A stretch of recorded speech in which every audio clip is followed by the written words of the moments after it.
والسلام على سيد المرسلين محمد وعلى آله الآمرين بالمعروف والناهين عن المنكر إلى يوم الدين. أما بعد، السلام عليكم ورحمة الله. Qur'oni Karimdan davom etayotgan juma kunlaridagi darsimiz Sura-i Baqaraning, Sura-i Ali Imronning oxirgi oyatlariga kelib to'xtagan edi. Inshaalloh Allohning madadi bilan bugun Sura-i Ali Imronni tamom qilamiz. أعوذ بالله من الشيطان الرجيم. ربنا إننا سمعنا مناديا ينادي للإيمان أن آمنوا بربكم فآمنا ربنا فاغفر لنا ذنوبنا وكفر عنا سيئاتنا وتوفنا مع الأبرار. Avvalgi darsimizda aqlli kishilarning sifatlarini Alloh subhanahu va taolo bayon qilib, aqlli kishilar koinot va yer haqidagi tafakkur qiladigan kishilar Alloh subhanahu va taoloni turib, o'tirib, yotib, ya'ni hamma vaqtda Allohni doim yodda tutadigan kishilar, ya'ni koinot va yer haqidagi ma'lumotlarini koinot va yerni yaratuvchisiga bog'lab o'rganib, o'z koinot va yer ma'lumotlarini hammasini yaratuvchining o'ziga nisbatlab o'rganib tafakkur qiladigan kishilar ekanligiga oshkor bayon qiluvchi oyatlarni o'rgangan edik. Va shu aqlli kishilarning munojotlari haqning ba'zi bir qismlari o'tgan edi. Ular birinchi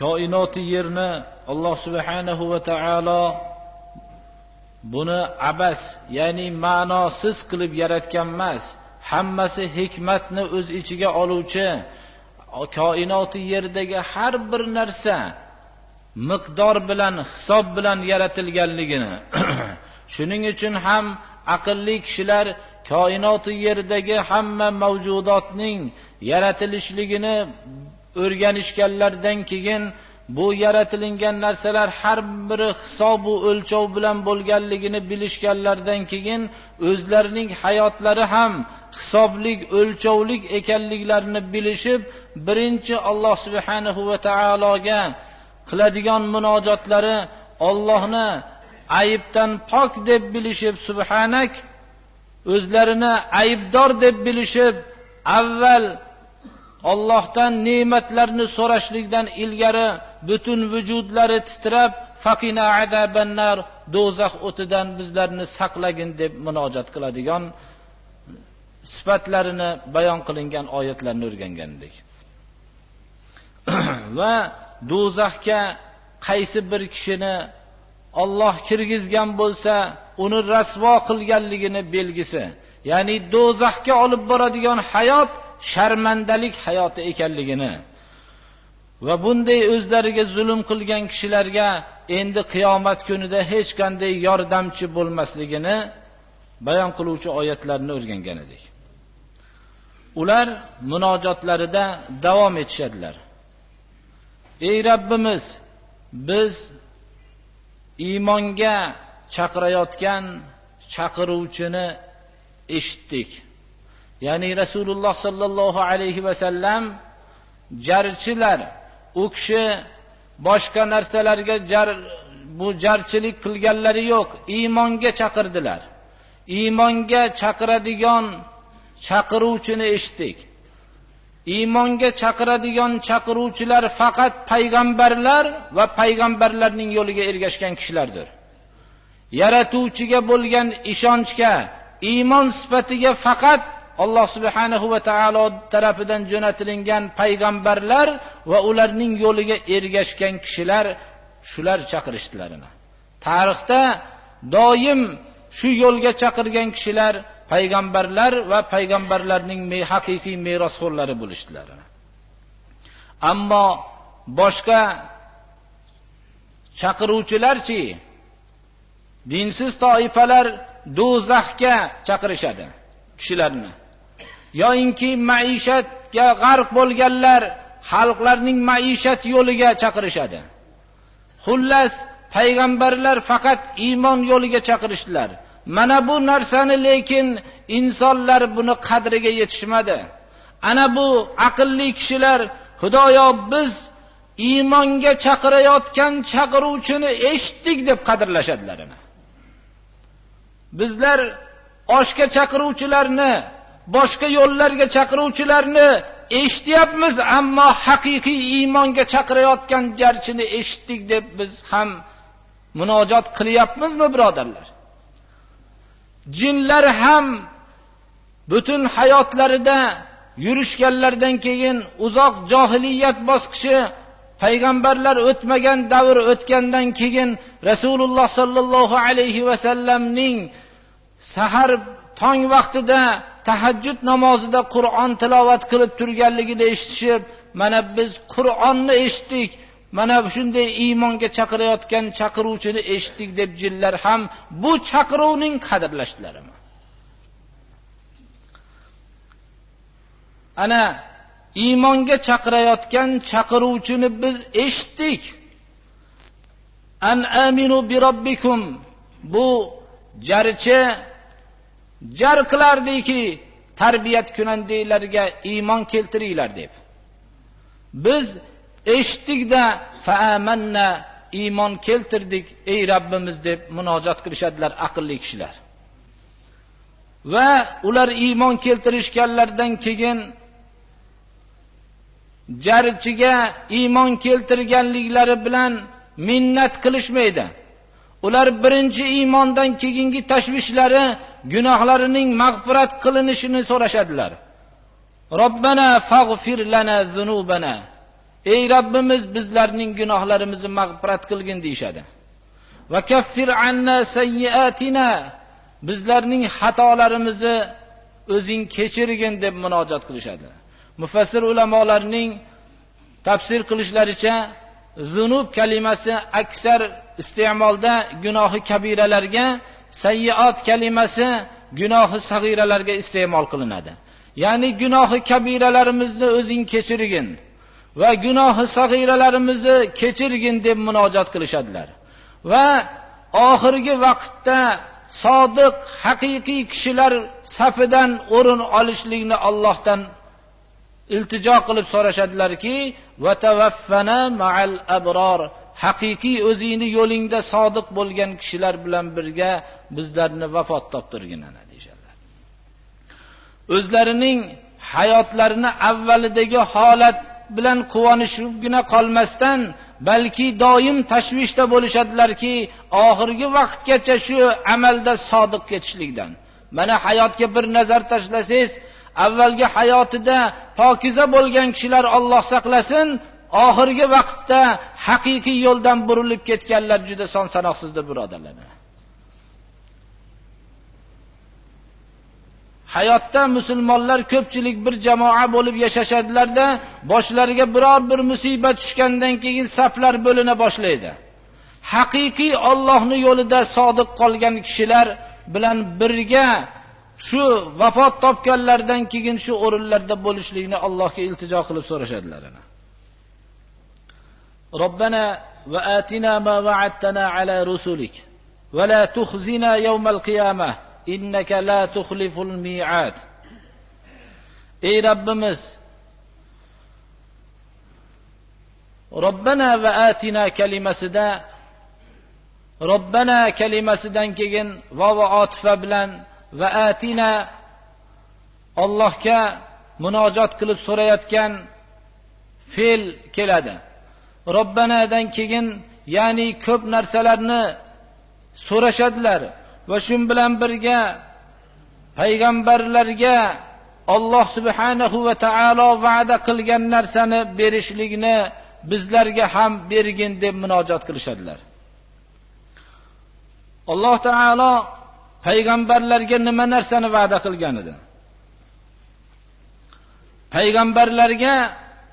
Payg'ambarlarning tobelariga bir narsani va'da qildi. Muhammad ibn Ka'b al-Qurazi va boshqa roviylar rivoyat qilishadilarki, قال عبد الله بن رواحة رضي الله عنه لرسول الله صلى الله عليه وسلم يعني ليلة العقبة ونقباء الأوس والخزرج يبايعونه صلى الله عليه وسلم على الهجرة إليهم اشترط لربك ولنفسك ما شئت. فقال اشترط لربي أن تعبدوه ولا تشركوا به شيئا واشترط لنفسي أن تمنعوني مما تمنعون منه أنفسكم وأموالكم. قال فما لنا إذا فعلنا ذلك؟ قال الجنة. قالوا ربح البيع ولا نقيل ولا نستقيل. Allah subhanahu va taolo payg'ambarlarga bir narsani va'da qilgan edi, tamomiy hayotlarining da'vat yo'lida bag'ishlashliklariga. Abdulloh ibn Ravoha radhiyallohu anhu aytadilarki, Rasululloh sallallohu alayhi va sallamga bu kishi aytadilarki, men aytdim, bay'at qilgan kunda Avs va Xazraj qabilalari, ya'ni Madinadagi Avs va Xazraj qabilalarining peshvolari, vakillari Makka mukarramaga haj amali bilan risolatning avvalgi davrlarida kelishgan edilar. Payg'ambarimiz sallallohu alayhi va sallam uzoq vaqt Makkada ko'p da'vat yo'lida aziyat chekkanliklari sababli Madinaga hijrat qilishlikka bular bilan bay'at qilgan edilarki, mabodo Madinaga hijrat qilib borsalar, u kishini himoyalariga olishlikni bay'at qilgan edilar.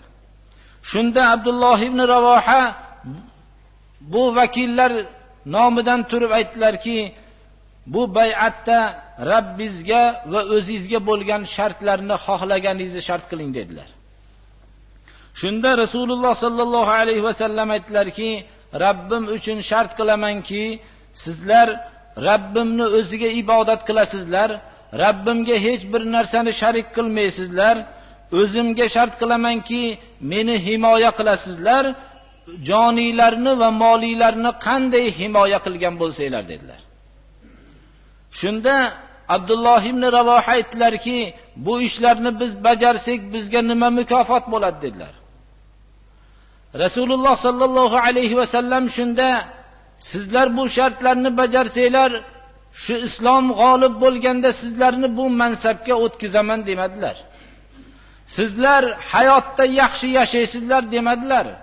Sizlar agar shu shartlarni bajaradigan bo'lsanglar, g'oliblikni ko'rasizlar deb shart qilmadilar. Balki Alloh subhanahu va taolo rasuliga e'lon qilgan bitta va'dani shart qildilar. Aytdilarki, bir narsani va'da qila olaman dedilar. U ham bo'lsa jannat dedilar. Dunyodagi biror bir narsani va'da qilmadilar. Shu vaqtdan boshlab ashoblarning qalblari qilgan da'vatga dunyoda biror bir narsani umid qilishmadilar. Shu kundan boshlab ular hatto islomning g'olib bo'lishligini ko'rishlikni ham dillaridan chiqardilar. Islom dushmanlariga g'olib bo'lishligini ko'rib, ba'zi bir mansablarda turishlikni qalblaridan chiqarib tashlashdilar. Hatto islom g'olib bo'ldi. G'olib bo'lgan vaqtda bu g'oliblik bizlarning qilgan mehnatimizning mukofoti deb bilishmadilar. Balki bu yana imtihonning boshqa bosqichi dedilar. Endi biz imtihonning og'irroq bosqichiga kirdik deb bilishdilar. Avval kambag'allik, muhtojlik, tanglik qismdagi imtihonni bosgan bo'lsak, endi moli davlatlarning ko'paygan, qo'lda huquqlar bo'ladigan davrning og'ir imtihoniga uchradik dedilar. Ular mukofot deb qabul qilishmadilar. Haqiqatda ham imtihonning og'ir bosqichi insonga kelgan davrning yaxshi holatlar kelganda imtihon og'irroq bo'ladi. Kishilar solih bo'lishadilar, mol davlatlari oz bo'lganda. Kishilar solih bo'lib bir-birlari bilan ittifoq bo'ladi, o'rtalarida dunyolar ko'paymagan vaqtda. Kishilar solih bo'lishadilar, ba'zi vaqtda farzandlari bo'lmasdan farzandsiz bo'lgan vaqtlarda ham Allohga munojat qilib, doim solih holatda bo'lishadilar. Kishilar ana bu farzandlar bo'lib Alloh subhanahu va taologa va'da qilishadilarki, agar farzand bersang, faqat o'zingni yo'lingda xizmat qiladigan tarbiya qilardim deyshadilar. Moli davlat bersang, faqat moli davlatimni o'zingni yo'lingda sarf qilaman deyshadilar. Moli davlat ham bo'ladi, farzandlar ham bo'ladi. Shu moli davlat sababli gumroh bo'lishadilar aksar kishilar. Imtihonda yiqilishadilar. Farzandlar sababli ma'siyatlar ko'chasiga kirishadilar. Farzandlarning ra'yiga kirib turib tamomiy islomdan chetlana boshlashadilar. Ana bu imtihonning og'ir bosqichidir, birodarlar. Shuning uchun inson qilayotgan harakatining hammasiga mo'min kishi dunyoda biror bir narsani mukofot deb kutmaslik kerak. Faqat Alloh subhanahu va taolo va'da qilgan, payg'ambarlarga va'da qilgan jannatni Allohdan so'rashlik kerak. Ana haqiqiy aqlli kishilarning munojotlari: ey Rabbimiz, bizlarga payg'ambarlarga va'da qilgan narsani bizlarga bergin deyshadilar. U jannatidan. Va la tukhzina yawmal qiyamah. Alloh subhanahu va taolodan jannatni so'rashayotgan vaqtlarida qiyomat kunidagi sharmandalikdan tashvishlari bo'lishadi. Bizlarni sharmanda qilmagin. Qachon? Qiyomat kunida. Qiyomat kunida sharmanda qilmagin deyshadilar. Inson ko'p vaqtlarda dunyodagi sharmandalikdangina Xudodan panoh istab o'tadi. Haqiqatda ham dunyodagi sharmandalik ham xunuk, yomon narsa. Xalqlar o'rtasidagi sharmandalik juda yomon bir holat, xijolatli holat. Ammo qiyomat kunida Odam alayhissalomdan tortib tamomiy payg'ambarlar huzurida, tamomiy bashariyat huzuridagi sharmandalik bu haqiqiy sharmandalikdir. Ana shu kundagi qiyomat kunidagi sharmandalikdan qo'rqishib bizlarni qiyomat kuni sharmanda qilmagin deyshadilar. Innaka la tuxliful mi'ad, sen va'daga xilof qilmaydigan zotsan. Sen haqiqiy mu'minlarga jannatni va'da qilgansan. Bu va'dangda sodiqsan, va'daga xilof qilmaydigan haqiqiy zot sensan deb. Inson dunyoda har qanday katta kishi bo'lishligidan qat'iy nazar va'dasiga xilof qilib qo'yadi, xo'p bilib, xo'p bilmasdan. Ammo Alloh subhanahu va taolo qilgan va'dasida doim sodiqdir. Alloh iymon keltirgan kishilarga va amali solih qilgan kishilarga, shunday Allohga munojat qilgan kishilarga ko'p jannatdagi ne'matlarni va'da qildina. Bu va'dasiga hech qachon xilof qilmaydi Alloh taolo. Mana shu munojotlarning samarasi nima bo'ldi? Munojotlarning samarasi: fastajaba lahum robbuhum anni la udhi'u amala 'amilin minkum min zakarin aw unsa ba'dukum min ba'd. Alloh subhanahu va taolo shunday munojot qilgan kishilarning munojotlarini, ya'ni tarbiyat kunandalari ijobat qilib qabul qildi. Qabul qilishligi sizlarning ichinglardagi er yoinki ayol qilgan amalning birortasini zoya qilmayman dedi. Alloh zoya qilmaydi, mabodo banda o'zi zoya qilib qo'ymasa. Banda bir yaxshi amalni qilib, minnat qilib, zoya qilib qo'ysa, u amali zoya bo'ladi. Alloh erkak va ayolning qilgan amalini hech qaysini zoya qilmaydi. Islomda er va ayol barobardir. Ba'dukum min ba'd. Unda amali, ayol kishining amali kamroq yozilib, er kishining amali ko'proq yozilmaydi. Islomda er bilan ayol insonlik xususiyatida, u huquqlari xususiyatida barobardir. Islom birinchi marta er va ayolning huquqini barobar degan islom Agarchi islom dushmanlari bunga g'araz bilan har xil so'zlarni aytishayotgan bo'lsa ham, lekin islomdagi er bilan ayolning barobarligi boshqa nizomlarning soxta barobarligidan tubdan farq qiladi. Islom barobarlik deganda behayo yurishlikni aytmaydi. Agar barobarlik degan ma'noni behayo yurishlik, hayosiz suratda yurishlik va shunday butun hamma masna korxonalarda barobar ishlab turishlik degan narsani islom buni tanimaydi. Islom huquqlarda, insonning huquqlarida barobar deb biladi. Qur'oni Karim ba'zukum min ba'z, sizlar ya'ni ayollu erkaklar huquqlarda barobardir, insoniylikda barobardir degan ma'noni bildiradi.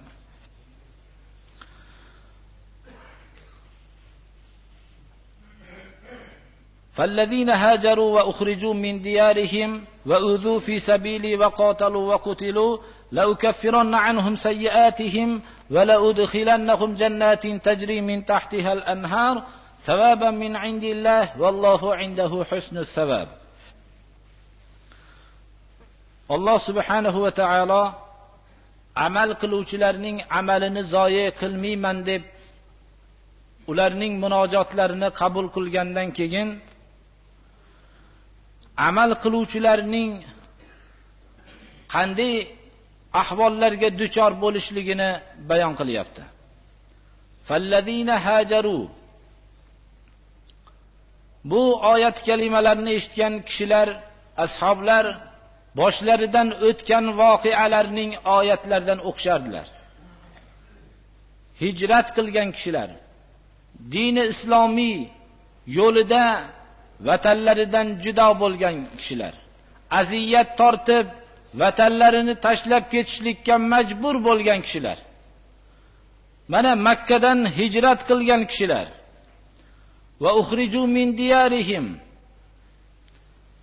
vatanlaridan zo'rlik bilan chiqarib tashlangan kishilar din yo'lida, va uzu fi sabili, meni yo'limda deydi Alloh subhanahu va taolo, ozor chekkan kishilar, bu ozorlar o'zlarining mudofaalariga majbur qilib va qatalu, hatto qattiq bir kurashgan kishilar, o'zlarining aqidalarini himoya qilish yo'lida qattiq bir kurashgan kishilar, va qutilu, hatto qatl qilinishlik darajasiga borgan kishilar, mana bu sifatlarning egalariga Alloh subhanahu va taolo va'da qilyaptiki, ularning kichkina xatolarini ham kafforat qilaman deyapti. La ukaffiranna anhum sayyiatihim. Agar sayyiat kalimasi ba'zi mufassirlarning fikrida kichkina xatolarga iste'mol qilingan bo'lsa, kichkina xatolarni ham kafforat qilishlik va'dasi bo'lyapti. Va kafforat qilishlikni o'zi bilan cheklanib qolmasdan Alloh subhanahu va taolo yana va'da qilyaptiki, ostlaridan anhorlar o'tgan jannatlarga kirgizaman. Bu Alloh tarafidan bo'lgan savobdir. Bu Alloh tarafidan faqat mukofotgina emas, mukofotga inson loyiq amalni qila olmaydi. Alloh tarafidan beriladigan mukofotga inson loyiq amalni qila olmaydi. Shuning uchun savaban min indillah, Alloh tarafidan bu fazlan, marhamatan shunday mukofotlar beriladi. Va vallohu indahu husnus savab, Allohning huzurida nihoyatda yaxshi marhamat, savoblar bordir. Har bir mo'min kishi o'zining hayotini hozirgi sifatlarga bir taqqoslab ko'rsin. Din yo'lida o'zining turar joyidan boshqa yerga bir hijrat qilganmi? Yo'inki faqat dunyo topish yo'lidagina hijrat qilganmi? Din yo'lida o'zining vatanidan haydab chiqarilganmi? Mana hozirda ham ba'zilar mahalladan haydab chiqarishlik, boshqa narsalar kelgan vaqtda inson haq yo'ldan tona boshlayapti. Alloh subhanahu va taolo o'zining eng aziz bandalarini din yo'lida shunday qiyinchiliklarni tortishligini o'zi iroda qildi. Haqiqatda ham ashabi Rasululloh sallallohu alayhi va sallam bular shu yo'lda shu sifatlarning egasi bo'lishdilar.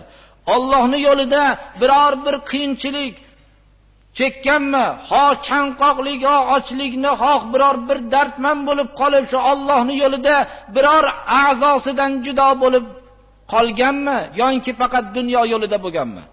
Mo'min kishi bir o'zini shu taroziga solib ko'rmoqligi kerak. Ana Alloh subhanahu va taolodan xatolarning kafforatini mana bunday sifatlarga ega bo'lib turib so'rashligi kerak. Bizda ham vatandan judo bo'lganlar bor. Bizda ham o'zlarining diyorlaridan zo'rlik bilan chiqarilganlar bor. Bizda ham ko'p aziyatlar chekkanlar bor, lekin aksar hammasi desak xato bo'larmikin deyapman, aksar Alloh yo'lida emas, balki dunyo yo'lida shunday bo'lishganlar. Alloh yo'lida biror bir kishiga aziyat chekib qolsa, uning baxtsiz degan narsani hamma odamlar shunga qo'llari bilan ishora qilib ko'rsatishadilar. Alloh subhanahu va taolo mana bunday din yo'lida qiyinchilik tortganlarga kafforatlari, gunohlarining kafforat qilaman deb va'da qilyapti. Va ostlardan o'tayotgan anhorlar o'tadigan jannatlarni va'da qilyapti. La yaghurrannaka taqallubul ladina kafaru fil bilad mata'un qalil thumma ma'wahum jahannam wa bi'sal mihad. Inson da'vat yo'lida avvalgi bosqichlarni bosib o'tayotganda kofirlarning viloyatlardagi zo'ravonlik qilib yurishliklari uni qo'rqitib, tashvishga solib, bu soxta holat uni aldab qo'yadi-da, o'zining haq yo'ldagi harakatidan susayib qaytib qoladi. Alloh subhanahu va taolo hatto Rasul sallallohu alayhi va sallamdek shunday qalblari muborak bo'lgan, qalblardagi iymon shunday yuqori bo'lgan zotga ham sizni aldab qo'ymasin, viloyatlardagi kofirlarning har taraflarga mol-u martabalarni qo'lga keltirishlik uchun yurayotgan harakatlari sizni aldab qo'ymasin. Mata'un qalil, bular ozgina bir foydalanishlikdan boshqa narsa emas. Summa ma'wahum jahannam, bunday harakatlarning oqibati, bu harakatlarning qilgan kishilarning oxirdagi turar joylari jahannamdir. Va bi'sal mihad, bu qanday bir yomon o'rindir ana. Mihad arab kalimasida, arab tilida yumshoq joyni aytadi. Bu qanday yomon yumshoq joy deb mazhara uslubida aytilyapti. Chunki viloyatlarda har qanday ko'p narsalarni qo'lga keltirib yurgan kofirlar shunday dabdaba bilan yurishib, boshqa mu'minlarni mazhara qilishadilar. Alloh subhanahu va taolo jahannamni ularga qanday bir yumshoq yomon joy deyilyapti. Jahannam o't bu. Jahannam bu yumshoq joy emas, mazhara uslubida ularga xitob qilinyapti.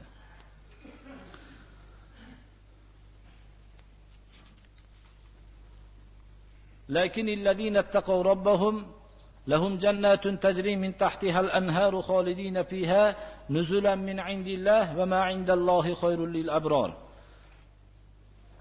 Lekin tarbiyat kunandalardan taqvo qilib yashagan kishilar, ularga ostlaridan anhorlar oqadigan jannatlar, bitta jannat emas, bir necha jannatlar.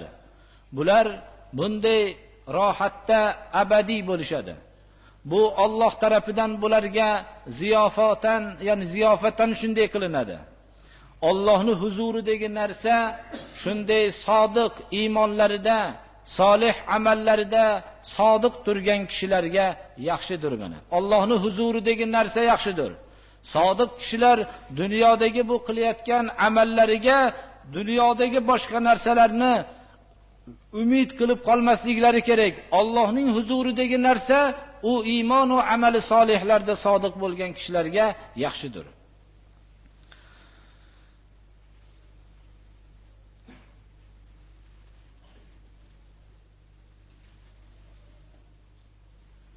وَإِنْ مِنْ أَهْلِ الْكِتَابِ لَمَنْ يُؤْمِنُ بِاللَّهِ وَمَا أُنْزِلَ إِلَيْكُمْ وَمَا أُنْزِلَ إِلَيْهِمْ خاشعين لله لا يشترون بآيات الله ثمنا قليلا Ulaika lahum ajruhum 'inda robbihim innalloha sari'ul hisab.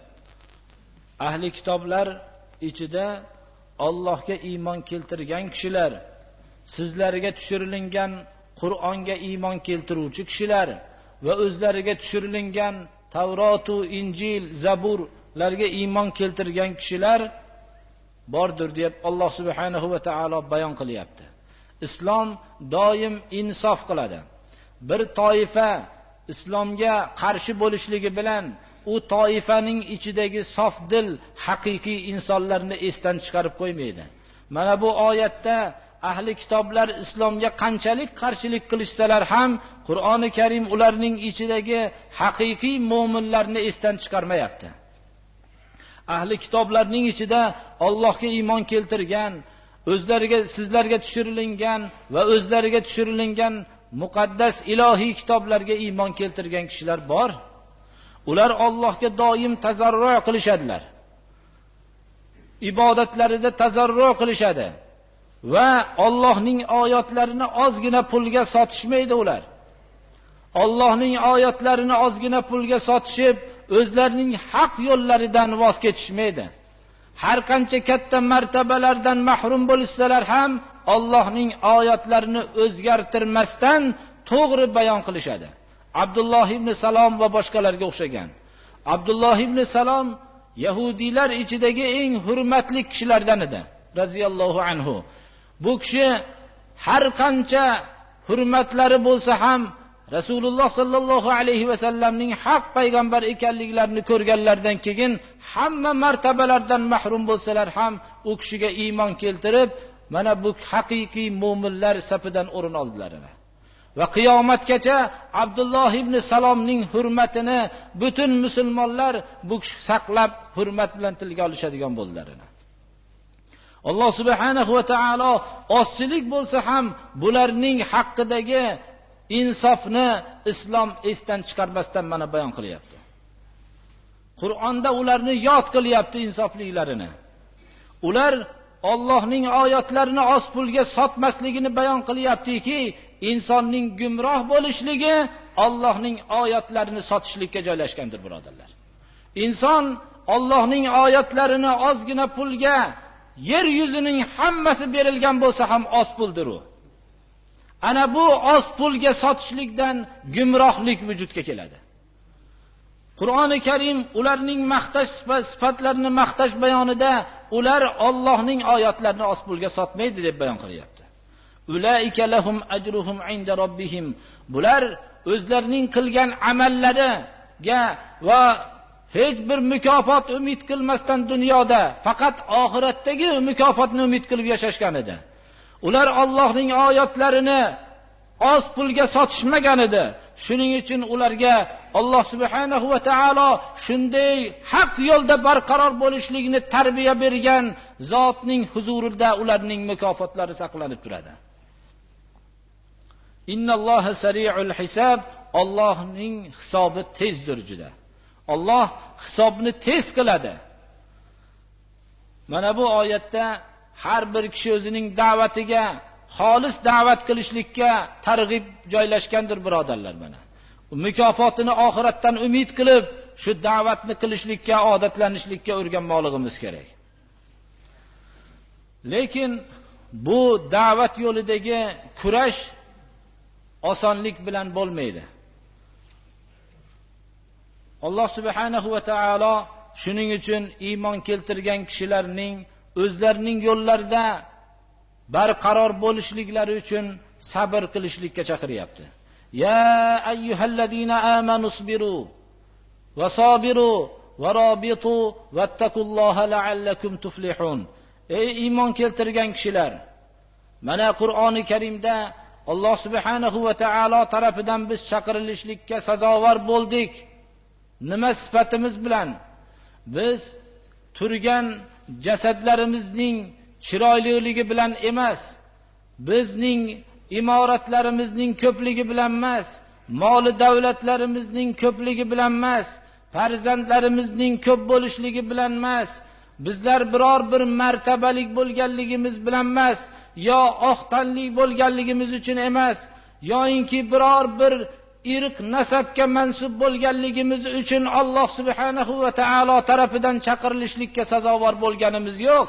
Biz faqat bir dona sifatimiz bilan shunday zaif bo'lsak ham, shunday buyuk Robbil alamin tarafidan chaqirilishlikka sazovor bo'ldik. U sifat iymon sifatidir, birodarlar. Ey iymon keltirgan kishilar deb shu sifatimizni bizga Alloh subhanahu va taolo e'lon qilib chaqiryapti. Sabr qilinglar deyapti Alloh taolo. Iymon sifatidan mustahkam barqaror bo'lishlik uchun inson sabr qilishligi kerak. Chunki u ko'p mashaqqatlarga duchor bo'ladi. Sabr qilinglar. Qur'oni Karimda eng ko'p zikr qilingan kalimalardan bittasi sabr kalimasi bo'lsa, taqvo kalimasidir ikkinchisi. Sabr qilishlikning o'zi kifoya qilmaydi. Chunki sizning muqobilingizdagi dushmanlar ham o'zining botilida sabr qiladi. Dushmanlar ham botil yo'llarida alamlanishsa, shunga sabr qilishadilar. Astaizu billah, in takunu ta'lamuna fa innahum ya'lamuna kama ta'lamun va tarjuna minallohi ma la yarjun. Sizlar haq yo'lda, iymon va islom yo'lida alamlanayotgan bo'lsanglar, ular ham botil yo'lda alamlanyapti. Ular ham ko'p qiyinchiliklarni botil yo'lda kechirishyapti. Lekin ularning Allohdan hech qanday umidlari yo'q. Ular oxiratga ishonmasdan turib, shunchalik botil yo'llarda sabr qilishyapti.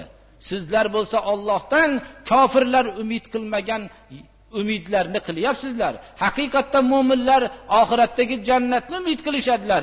Allohning mag'firatini umid qilishadilar.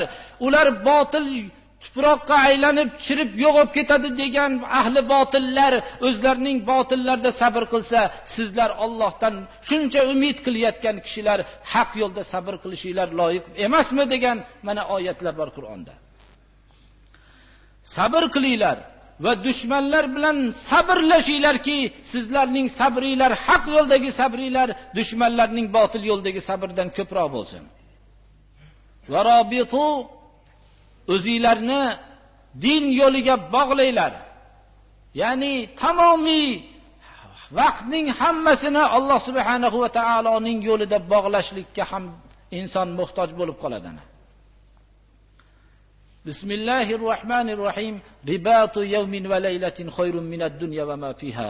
Bir kecha yu bir kunduz Allohning yo'liga o'zini butunlay tikib bog'lab qo'yishlik, dunyoning hammasi sizniki bo'lib, dunyodagi hamma narsalar sizniki bo'lib turib, Allohning yo'lida ihson qilib o'rganligingizdan afzaldir. Ana o'zingizga bir savol qilingki, Alloh subhanahu va taolo va robitu, o'zingizlarni Allohning yo'lidagi xizmatga bog'laylar deyapti. Bir kecha bir kunduz Allohning yo'liga o'zingizni bog'laganmisiz? Bir savol qiling. Necha yil, necha ming kunlarning hayotda o'tkazib, biror kecha va kunduzni o'zingizni Allohning yo'liga bog'laganmisiz? Mabodo bog'lagan bo'lsangiz, biror bir izdihomni o'tkazishlik uchun necha kunlarni bog'lagansiz.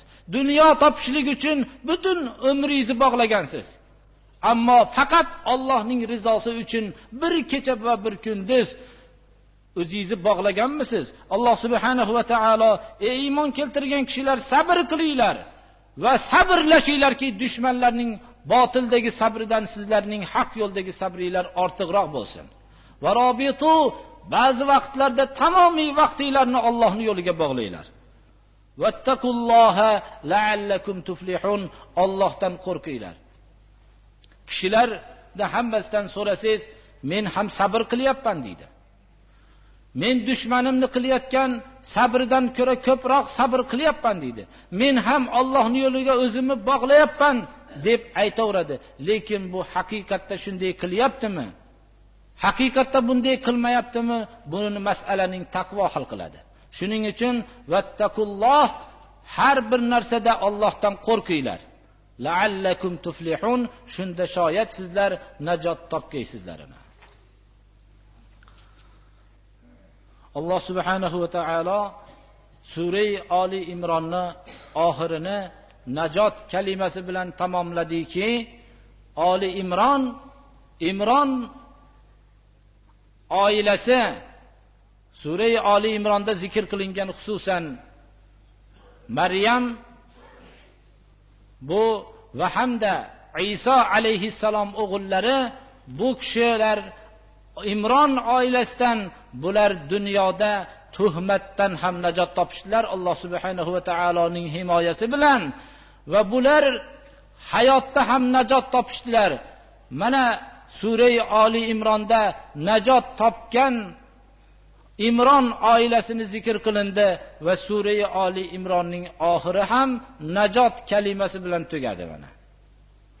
Va bizlar uchun eng zarur bo'lgan najot yo'lini Sura Ali Imronning oxirgi oyatida bayon qilindiki, bu iymon yo'lida sabr qilish va sabr qilishlikni o'zigina emas, balki ko'p sabr qilib, botil ahllari o'zlarining botiliga bo'lgan sabrdan ko'ra ko'proq sabr qilishlik va ba'zi vaqtlarda tamomiy vaqtni Allohning yo'lidagi xizmatga bog'lashlik va taqvo qilishlik, bu sifatlar najotga sabab bo'lishligini bayon qilishlik bilan Sura Ali Imron tamom bo'ldi mana. Ba'zi rivoyatlarda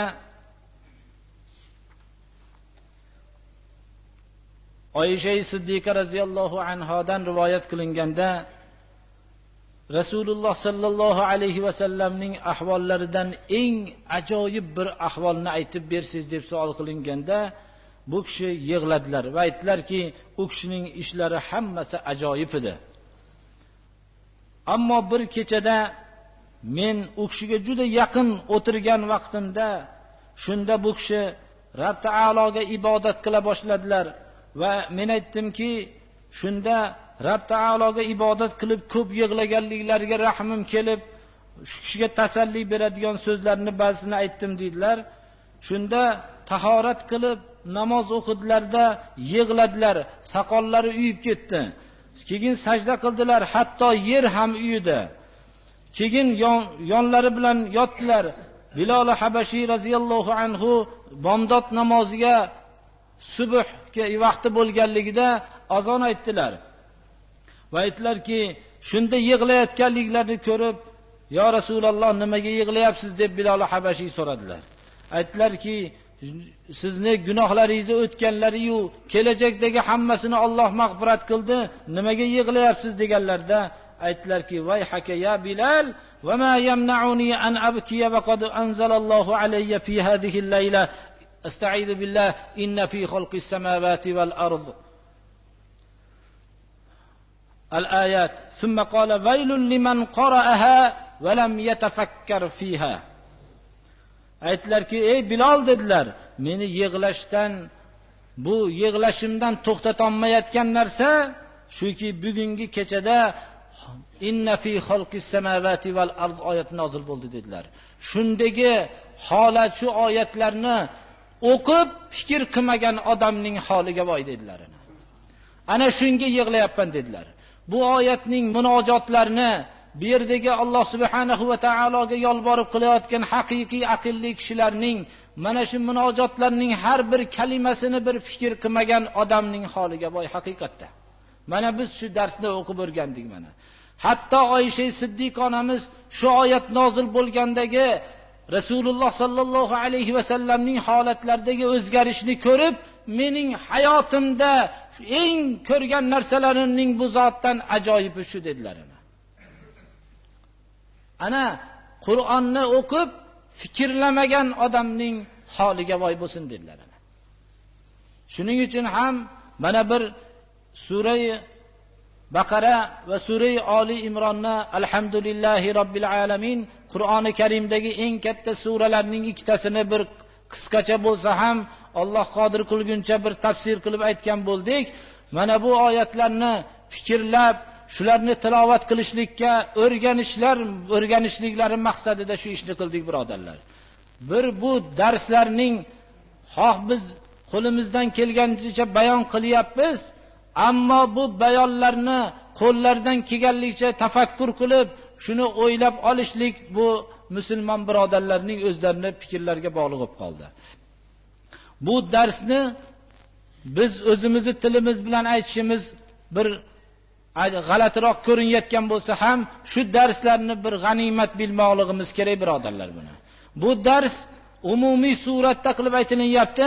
Mana bu narsani payg'ambarimiz sollallohu alayhi va sallam shu oyatlarni o'qib fikr qilmagan odamning holiga voy bo'lsin dedilar. Haqiqatda shunday Alloh tarafidan bo'lgan marhamatlar bo'lsa-yu, shu oyatlarning shunchalik chuqur mazmunlari bo'lsa, buni fikr qilmagan, Qur'onni fikrlamasdan qolgan odamlar juda holiga voy birodarlar. Mana bu holatdan biz foydalanib qolishligimiz kerak. Alloh subhanahu va taolo Qur'oni Karimdan bo'lgan shu darsimizni Alloh davomli qilsin. Shu darsni qalbimizga jo qilsin. Hammamizni ham Qur'oni Karimni bilib amal qilishlikka Alloh tavfiq bersin. Ihdinas siratal mustaqim, siratal ladzina an'amta alayhim g'ayril magdubi alayhim veladdallin. Va sallallohu ta'ala ala xayri xalqihi Muhammadin va alihi va ashabihi ajma'in. Bugun bizning masjidimizga uzoq tarafdan mehmonlar tashrif buyurgan ekan. Uzoq tarafdan shu juma namozida ishtirok etaylik deb kelishdilar. Ba'zi opa-singillar ham bor ekan. Ularni haqlariga bir duo qilib qo'yaylik. Alloh subhanahu va taolo hammamizni ham diyorimizda islomni g'olib qilsin, islom diniga madad bersin, xalqlarni islom haqiqatlarini bilishligiga Alloh taolo tavfiq bersin. Allohu akbar.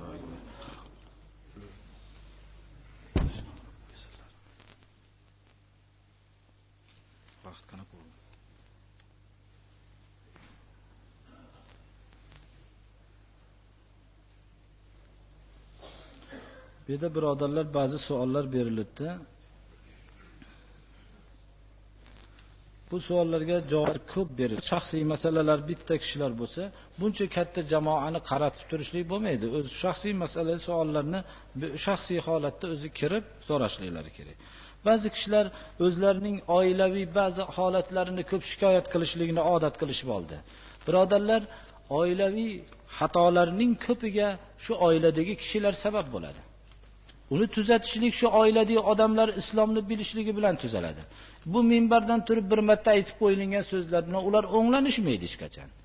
Biz ko'p odamlar to'y va boshqa masalalar haqida savol qilishadi. Hozir bu savollar yo'q ekan-u.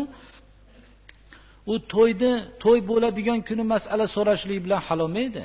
U to'yni bo'ladigan shu eshikda necha yildan beri to'yni maslahati bo'lishligidan ilgari bo'lmoqligi kerak.